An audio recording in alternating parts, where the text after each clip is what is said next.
అమరావతిలో ఐకానిక్ భవనాలు అంటే అత్యంత అధునాతనమైనవి, అత్యంత ఎత్తైన భవనాలు నిర్మిస్తున్నాము, అందమైన భవనాలు నిర్మిస్తున్నామని ఈ ప్రభుత్వం చెప్తోంది. సరే, అమరావతిని రాజధాని ప్రాంతంగా ప్రకటించుకుంది కూడా ఈ ప్రభుత్వమే కాబట్టి మళ్ళీ 5 ఏళ్ల విరామం తర్వాత అధికారంలోకి వచ్చిన ఈ పార్టీ మళ్ళీ అమరావతిని మహానగరంగా నిర్మించబోతున్నామని చెప్పి ప్రకటించుకున్నారు. ఐకానిక్ భవనాలు వస్తాయంటున్నారు. ముఖ్యంగా అసెంబ్లీ, సచివాలయం, హైకోర్టు ఇవన్నీ కూడా, రాజ్భవన్, అదే లోక్ భవన్, ఇవన్నీ కూడా ఐకానిక్ భవనాలుగా నిర్మిస్తున్నాము. అలాగే కృష్ణానదిపై ఒక ఐకానిక్ వంతెన కూడా నిర్మిస్తామని చెప్పి ప్రకటన చేసుకున్నారు. మంచిదే, నిర్మించండి. సరే, మహానగరంగా అది అవుద్దా లేదా తర్వాత చూద్దాం. ప్రపంచ స్థాయి నగరంగా అవుద్దా లేదా తర్వాత చూద్దాం. కానీ గత 5 ఏళ్లలో విశాఖపట్నంలో ఐకానిక్ భవనాల నిర్మాణం జరిగింది కదా. ఋషికొండ మీద అప్పటి ముఖ్యమంత్రి జగన్మోహన్ రెడ్డి 7 ఐకానిక్ భవనాలు నిర్మించారు కదా. జపాన్ టెక్నాలజీ వాడారని స్వయంగా ఇప్పటి ముఖ్యమంత్రి చంద్రబాబు నాయుడు గారే చెప్పారు కదా. అంత పెద్ద భవనాలను 2 ఏళ్లుగా ఎందుకు అలా నిరుపయోగంగా ఉంచారు? ఎందుకు వాడుకోవడం లేదు? అవి గర్వకారణం కదా. మీరు అమరావతిలో ఏవైతే నిర్మిస్తామని చెప్పారో, ఎలాంటి భవనాలు అయితే నిర్మిస్తామని చెప్పారో అలాంటి భవనాలు జగన్మోహన్ రెడ్డి గారు ఆల్రెడీ విశాఖపట్నంలో నిర్మించేశారు ఋషికొండ మీద. మరి ఎందుకు దాన్ని వాడడం లేదు? అమరావతిలో ఎందుకు వాడుకోవాలి? అవి కూడా వాడుకోవచ్చు కదా. విశాఖపట్నం కూడా పెద్ద నగరమే, ఆంధ్రప్రదేశ్లోనే ఉంది. ఉత్తరాంధ్రకి అది రాజధానిలాగా ఒక మహానగరంగా అభివృద్ధి అవుతుంది. అక్కడ భోగాపురం విమానాశ్రయం వస్తుంది. అది ఆ 7 భవనాలను హోటళ్ళు గాను, లేకపోతే గెస్ట్ హౌస్లు గాను, వివిఐపీలకు గెస్ట్ హౌస్లు గాను వాడుకోవచ్చు కదా.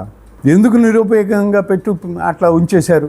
అంటే మీరు కడితే ఐకానిక్ భవనాలు, వేరే వాళ్ళు కడితే ఈ నిరుపయోగం, ప్రజల సొమ్ము వృధా. పైగా ఋషికొండ అంతా పర్యావరణం విధ్వంసం జరిగింది, ఋషికొండనంతా బోడిగుండు చేశారు, తులిసేశారు అని ప్రచారం చేశారు. మరి ఇప్పుడు అక్కడ విశాఖపట్నంలో ఎన్ని కొండలు తవ్వుతున్నారు, ఎన్ని కొండలు బోడిగుండ్లు చేస్తున్నారు? దీన్ని ఏమంటారు? అంటే మీరు చేస్తే అభివృద్ధి, వేరే వాళ్ళు చేస్తే విధ్వంసం. మీరు కడితే ఐకానిక్ భవనాలు, వేరే వాళ్ళు కడితే లేకపోతే నిర్మిస్తే అది నిరుపయోగం. అవి ప్యాలెస్లే, ఓకే, ఆ ప్యాలెస్లే వాడుకోండి, ప్రభుత్వానికి వినియోగించుకోండి, ప్రభుత్వ కార్యాలయాలు పెట్టుకోండి, లేకపోతే అతిథి గృహాలుగా అది మార్చుకోండి, లేదా టూరిస్ట్ ప్లేస్, అది టూరిజం కొండే కదా. అంతకుముందు ఉన్నది కూడా టూరిజం ఆఫీసులే కదా, ఆఫీసులు, హోటలు అవే కదా.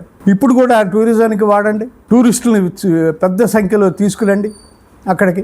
అభివృద్ధి ఉపయోగపడుతుంది కదా. రాష్ట్ర ఖజానాకు 4 రూపాయలు వచ్చే ప్రయత్నం కదా అది.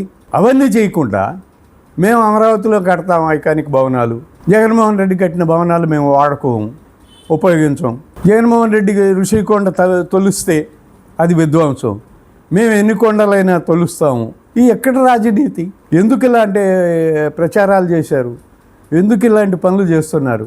ఇప్పుడు మీరు కొండలు ఇవ్వలేదా? ఈ ప్రభుత్వం విశాఖపట్నంలో కొండలు ఇవ్వలేదా ప్రైవేటు వ్యక్తులకి? పైగా జగన్మోహన్ రెడ్డి ప్రభుత్వం నిర్మించింది అది, ఆ కొండను కాస్త తొలిసి. కానీ ఇప్పుడు ఈ ప్రభుత్వ హయాంలో ప్రైవేటు వ్యక్తులు కొండలు తొలుస్తున్నారు, పెద్ద ఎత్తున కొండలపైన విధ్వంసం సృష్టిస్తున్నారు ప్రైవేటు వ్యక్తులు, ప్రభుత్వం కాదు. మరి దీన్ని ఏమంటారు? దీన్ని విధ్వంసం అనరా? చెప్పాలి కదా, సమాధానం చెప్పండి. విశాఖపట్నం ప్రజలందరూ అడుగుతున్నారు, వాళ్ళు చూస్తున్నారు కొండను ఎలా తవ్వుతున్నారు అని, కొండను ఎలా విధ్వంసం చేస్తున్నారు అని, కొండను ఎలా బోడిగుండు చేస్తున్నారు అని. ఋషికొండ కంటే పెద్ద ఎత్తున, పెద్ద స్థాయిలో కొండలను విధ్వంసం చేస్తున్నారు. అది విశాఖపట్నం ప్రజలందరూ చూస్తున్నారు. మీడియా కూడా, కొన్ని మీడియా సంస్థలు సోషల్ మీడియాలో కూడా చూపించారు ఆ కొండలు ఎలా విధ్వంసం చేస్తున్నారు అని. అంటే ప్రైవేటు వ్యక్తులు చేస్తే విధ్వంసం కాదు, అది ప్రభుత్వం చేస్తే విధ్వంసమా?